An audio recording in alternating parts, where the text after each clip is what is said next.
the biggest chunk of people who run for federal office, whether it's US House or US Senate, or for statewide office, are people in the state legislature. That's the most common stepping stone.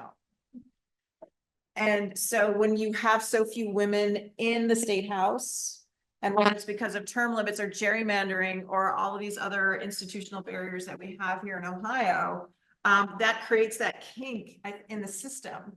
And so I've also started looking at the career paths of women who have been successful in Ohio politics.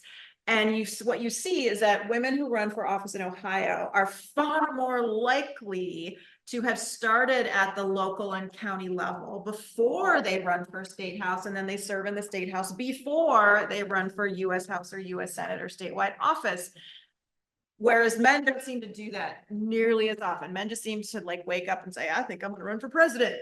And you know, women don't do that nearly to the same degree that men do. And so we almost see it's like instead of there being like a pipeline, it's that career path and starting in local office seems to be so much more important for women.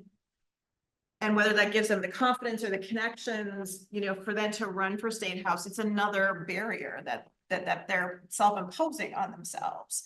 So yeah, it's, you know, there's all these different institutional things happening, but at the same time, I think there's really simple solutions. And this is why I think groups like the Matrix and these other organizations are so important, is that one of the biggest deficits between men and women who run is men are far more likely to be told you should run for office. They're far more likely to be told by party leaders, by their spouses, by their friends, by their business associates than women. That's a really simple solution. But that has to be replicated over and over and over again. So yeah, I think it's a complicated problem, but there are potentially some simple solutions. And that's why you have organizations like She Should Run and all these social media campaigns like, hey, tell a young girl she should run for office. You know, all of those kinds of things. So it's complicated, but it's not. So what I would kind of add on top of what Dr. Palmer mentioned is the role that the parties really play in selecting who runs for office, who gets tapped to run for the next office that's available to run for, who's really supported by the political parties on both sides of the aisle, and some of the challenges that women face in receiving that tap, in receiving funding associated with running. It takes a lot of money, unfortunately, to run for office. I hope to someday be before you and say it's free to run for office, but it's not.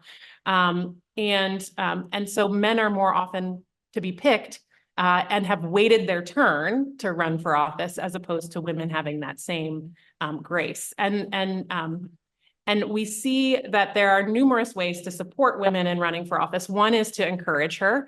It takes a woman 6 times being asked to run for office by a reliable source. So not just by the TV screen, but by somebody who really knows them or knows the political sphere in order to get them to really consider running for office. If I haven't said it today, I haven't yet, but you should think about it, right?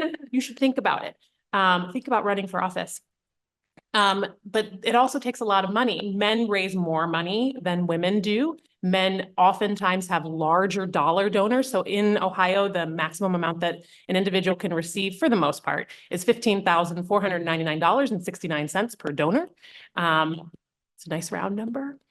And so a man might have 3 people who give to him at that amount, or he loans himself $15,499, gets 2 other donors. He has $45,000 in order to run a campaign. She's getting $100 donations from individuals around her town. So she's not, the average dollar donation for women is smaller. Women are less likely to be able to self-fund their own campaign. And they're doing the majority of the work at home and the extra work, the unpaid work at work as well. And so finding the time. So there's a money question, there's a time question. So it really takes a community to engage women and help them realize not only I can run for office, but these things that are already occupying all of my time, and the element of fundraising, which is a real daunting task for women, potential politicians, women candidates.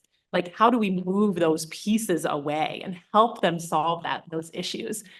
You're not selling yourself, you're selling your ideas and your vision right? So helping her realize, no, you're serving your community. How do we sell that? That is what is you're fundraising for, not fundraising for you and your name.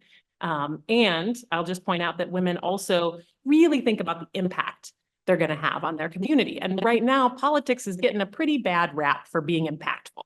And so am I going to be most impactful running for office, or most impactful being a person who somehow pushes from behind? And I would say we need both, right? It's a both and, but women are I think opting out in Ohio because of some of the cultural moments that we're in a political space, that even saying the word politics kind of makes some people's skin crawl and maybe opt to not sit in the front seats here.